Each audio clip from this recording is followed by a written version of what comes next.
আজ বানাবো এঁচোড় চিংড়ি। এর জন্য প্রথমেই কড়াইতে তেল দিয়ে গোটা গরম মশলা ফোড়ন দিলাম। তারপর একে একে দিয়ে দিলাম রসুন বাটা, পেঁয়াজ কুচি। পেঁয়াজটাকে লাল লাল করে ভেজে নেব।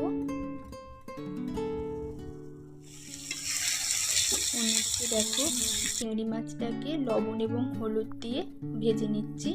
পেঁয়াজটা ভাজা হয়ে গেছে। এরপর ওর মধ্যে দিয়ে দেব আদা জিরে বাটা। তারপর লঙ্কার গুঁড়ো, হলুদ গুঁড়ো এবং সামান্য একটু জল দিয়ে মশলাটাকে ভালোভাবে কষিয়ে নেব। এঁচোড়টাকে লবণ এবং হলুদ দিয়ে হালকা গরম জলে সেদ্ধ করে রেখেছিলাম। এরপর এটাকে তেল দিয়ে ভেজে নেব। মশলাটা কষে গেছে, এর মধ্যে ভেজে রাখা চিংড়ি মাছগুলো দিয়ে দেব।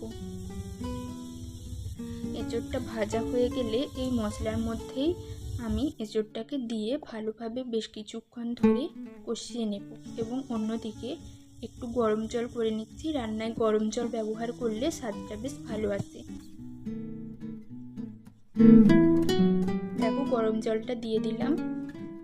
এরপর ফুটে যাওয়া পর্যন্ত অপেক্ষা করব।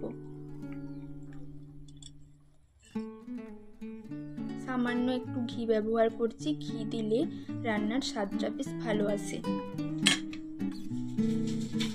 এবার গরম গরম ভাতের সাথে পরিবেশন করব এঁচোড় চিংড়ি।